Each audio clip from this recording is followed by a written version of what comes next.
तो प्यारे दोस्तों, मैं आपका अपना एक्स मुस्लिम इमरोज़ आलम। आज मैं आया हूँ एक गुरुकुल में, क्या बोलते जगह का नाम? खेड़ा खुर्द। खेड़ा खुर्द, दिल्ली में ही है ये। और ये गुरुकुल है और यह यहाँ के आचार्य हैं सुधांशु जी। और सुधांशु जी भी एक्स मुस्लिम हैं और इनसे मिलकर बड़ा ही अच्छा हुआ लगा। और कुछ बातें सी चल रही थी, मैंने सोचा एक छोटा-सा वीडियो शूट कर लिया जाए। तो अभी जो वाक़या आया, जब ये आज आर्य समाज में आने के बाद भी नमाज़ पढ़ते थे और नमाज़ में गायत्री मंत्र पढ़ते थे, लेकिन दिखावे के लिए पढ़नी पड़ती थी नमाज़। हाँ। जी, क्या कहेंगे सर? हाँ, अ, जब मैं कॉलेज में बीएससी कर रहा था, 84-85 की बात है। धार्मिक होने के कारण से सभी मत संप्रदायों का तुलनात्मक अध्ययन हेतु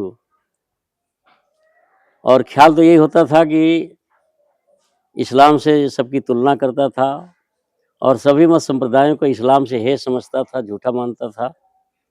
भाव ऐसे होते थे, लेकिन सांप्रदायिक नहीं था। तो जानने की इच्छा होती थी, तो मैं गीता प्रेस गोरखपुर कभी-कभी जाता था। एक दिन संयोग से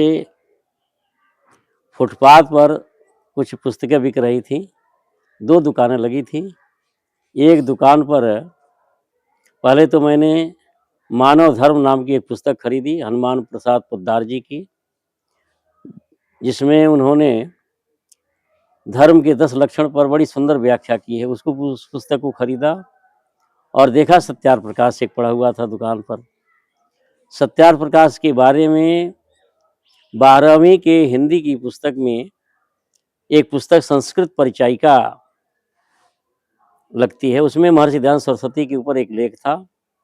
उस लेख को पढ़ा था तो बड़ा अच्छा लगा और मैं ये सोचता था कि हिंदू समाज में महर्षि दयानंद सरस्वती एक अच्छे विचारक साधु हुए हैं, जो बुद्धिपूर्वक समझदारी से बात करते हैं।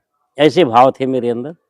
उनके प्रति मेरी सम्मान की दृष्टि थी, सम्मान का भाव था कि वे कर्म से वर्ण व्यवस्था मानते थे। नहीं तो सनातन धर्म के प्रति मेरे विचार अच्छे नहीं थे बहुत, क्योंकि जात-वात से हर व्यक्ति त्रसित था।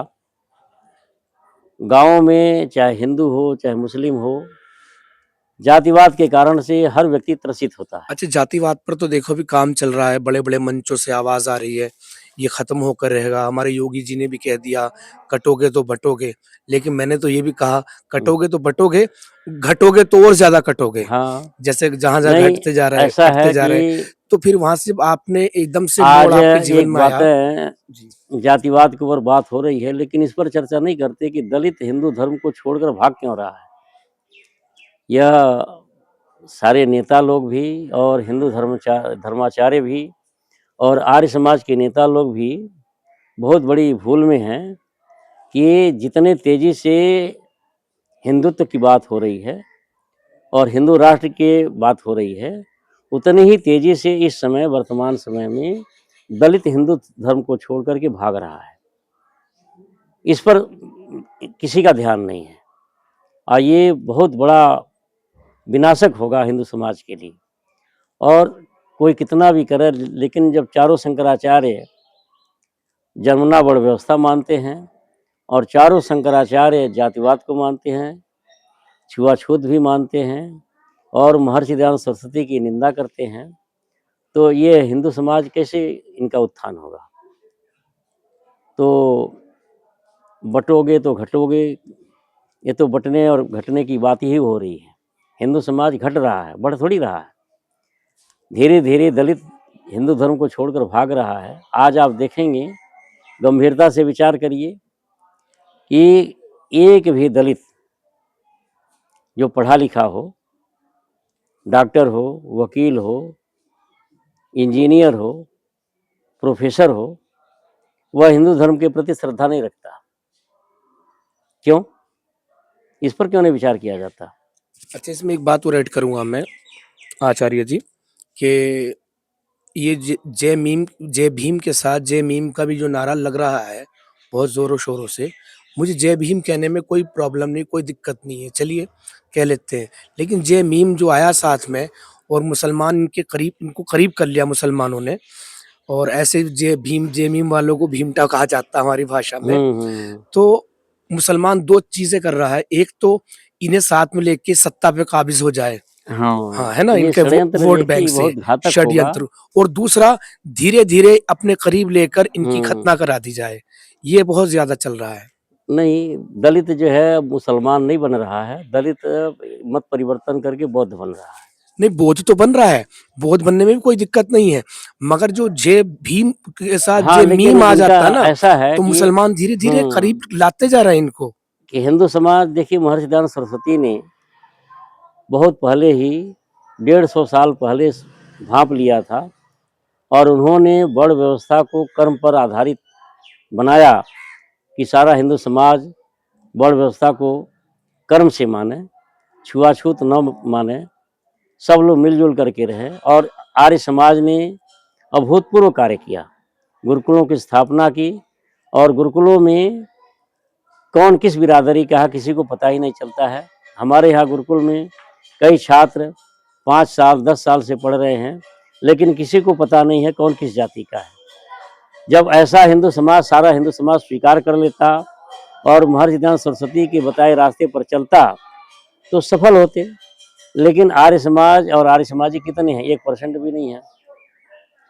सनातन समाज जो है जातिवाद इनके अंदर घुसा हुआ है और संविधान बदलने की बात होती है, हिंदू राष्ट्र की बात होती है, तो इस समय दलित बहुत भयभीत है और भयभीत होकर के बौद्ध धर्म स्वीकार कर रहा है और अपना जहाँ वो लाभ देखता है वहाँ हर व्यक्ति जहाँ अपना लाभ देखता है, जहाँ अपना हित देखता है वहाँ झुक जाता है। तो मैं तो बार-बार कहता हूँ कि अगर हिंदू समाज नहीं जागा तो बौद्धों का, मुसलमानों का, ईसाइयों का और सिखों का भी इनका एक महागठबंधन हो जाएगा और यह सवर्ण हिंदू बड़े घाटे में जाएगा। अच्छा मैंने शुरू में बात की थी हाँ। जो जब इस्लाम छोड़ दिया नमाज पढ़ने जाते थे नमाज में गायत्री मंत्र पढ़ते थे हुँ। उस वाक़ये से पहले मैं पूछना चाहूँगा जब आप मुसलमान थे तो आपका तब नाम क्या था? इम्तियाज़ अहमद नाम था। इम्तियाज़ अहमद हाँ। और अभी पूरा नाम? आचार्य सुधांशु। आचार्य हाँ, सुधांशु। नाम तो सुधांशु है, मैं आचार्य हूँ। जी, इस जी। गुरुकुल का प्रधानाचार्य हूँ। जी। तो आचार्य आचार्य के नाम हुँ। से मेरा नाम भी जुड़ गया। जी, जी, जी, हुँ। जी। तो इ जब आप जाते रहे नमाज़ पढ़ने के लिए, दिखावे के लिए, मैं भी कुछ टाइम तक दिखावा किया ये, हुँ, हुँ। फिर बर्दाश्त नहीं हुई, पानी सर से उतर गया ऊपर, तो भई अब नहीं रह सकते इसमें, अब हुँ, तो हुँ। खुल के आना ही पड़ेगा, हुँ। ये चीज़ें रही। तो आचार्य जी, तो आप इसको पढ़ने के बाद अपनी दयानंद जी की किताब, हुँ। क्या नाम इसका? सत्यार्थ हाँ, प्रकाश। सत्यार्थ प्रकाश, तो इसको छोड़ के इसको पढ़ते ही पूरा समझ में आ गया था, क्या चक्कर है? नहीं, मैं सत्यार्थ प्रकाश को खरीद कर लाया हुँ। और पहले 12 समोल्लास तक सरसरी तौर पर देखता गया, बड़ा प्रसन्न हुआ। इसमें मूर्ति पूजा का और ईश्वर के साकार होने का, वर्ण व्यवस्था का विरोध महर्षि दयानंद सरस्वती ने जो कर रखा है, उनके तर्क अकाट्य प्रमाणों से मैं बड़ा प्रभावित था और तमाम पाखंडों का 11वें समोल्लास में जो खंडन है, बड़ा अच्छा लगता था। फिर आगे मैं बढ़ा तो 12वां समोल्लास पढ़ कर के और प्रसन्नता हुई कि चलो नास्तिकों का भी बड़ा जोरदार खंडन है। फिर उसके बाद जब आगे बढ़ा, अभी सरसरी तौर पर देख रहा हूँ कि इसमें क्या है। फिर जब 13वां समोल्लास देखा तो मुझे शक हुआ कि आगे निश्चित रूप से कुरान होगा। तो 14वें समोल्लास में जब पढ़ा तो क्या मुझे बात बड़ा है! गुस्सा आया। मैंने सत्यार्थ प्रकाश के चिथड़े उड़ा दिए और फाड़-फूड़ करके कूड़ेदान पर फेंक दिया। अच्छा। लेकिन मन में बार-बार ये विचार आता रहा कि यह तो बहुत बड़ी एक तरह से गद्दारी है, नासमझी है कि किसी के विचारों को तुम फाड़ कर फेंक रहे हो। अगर हिम्मत है और तार्किक बनते हो तो उनके तर्क का खंडन करो। महर्षि दयानंद सरस्वती के सिद्धांतों का जो उन्होंने कुरान के ऊपर आक्षेप किए हैं, इस्लाम पर उंगली उठाई है, उसको गलत सिद्ध करो।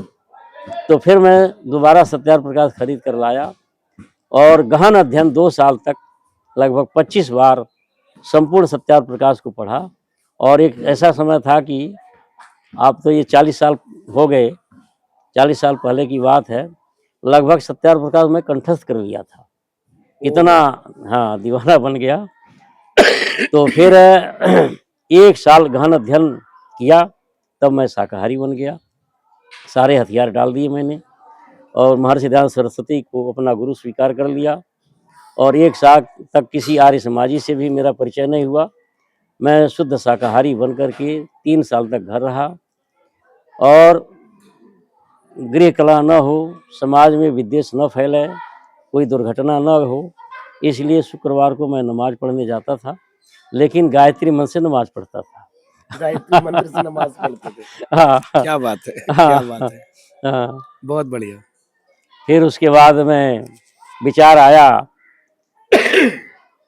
कि संस्कृत का विद्वान बनना चाहिए, तो मैं 88 में पाणिनि महाविद्यालय बहालगढ़, जो सोनीपत में है, पंडित युधिष्ठिर मीमांसक और आचार्य विजयपाल जी के चरणों में आया।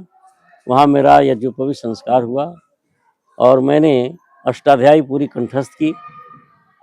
साथ साथ धातु पाठ भी 2000, अष्टाध्यायी में 4000 सूत्र हैं और धातु पाठ में 2000 सूत्र धातु हैं। इनको कंठस्थ किया, पूरा व्याकरण पढ़ा, दर्शन भी पढ़ा और अब मैं लगभग 30 वर्षों से गुरुकुलों में आचार्य पद पर सेवा दे रहा हूँ। जी, बहुत अच्छा। अच्छा, मैं ये पूछना चाहूँगा, और हमारे बहुत सारे हिंदू भाई भी हैं जिनको पता नहीं होता, तो गुरुकुल में जैसे एडमिशन कराते हैं तो क्या फीस लगती है, क्या होता है, क्या नहीं लगता? ज़रा बताइए। हाँ, गुरुकुल कई प्रकार के गुरुकुल हैं आर्य समाज में। एक तो विशुद्ध वैदिक विद्वान जहाँ तैयार किए जाते हैं, दूसरा जिसमें आधुनिक शिक्षा भी दी जाती है और आर्ष विद्या का भी अध्ययन कराया जाता है, जैसे हमारा गुरुकुल है, और तीसरा केवल आधुनिक शिक्षा ही दी जाती है, उनमें थोड़े से संस्कार दिए जाते हैं। इस प्रकार 3 प्रकार के गुरुकुल हैं। हमारा गुरुकुल हरियाणा बोर्ड से संबंधित है। यहाँ के बच्चे हरियाणा बोर्ड से परीक्षा देते हैं 10वीं और 12वीं का, और यहाँ पर जो बच्चे हमारे गुरुकुल में पढ़ते हैं उनसे किसी प्रकार का कोई शुल्क नहीं लिया जाता है। भोजन, वस्त्र, दूध, पुस्तक, किताब, कॉपी, साबुन, तेल, इलाज सब फ्री है और इस प्रकार की व्यवस्था शायद ही किसी गुरुकुल में है। क्या बात है, बहुत अच्छा। तो दोस्तों, यह थे हमारे आचार्य सुधांशु जी। एक बार मैं भी आपको कैमरा पलट के अपना चेहरा दिखा देता हूँ।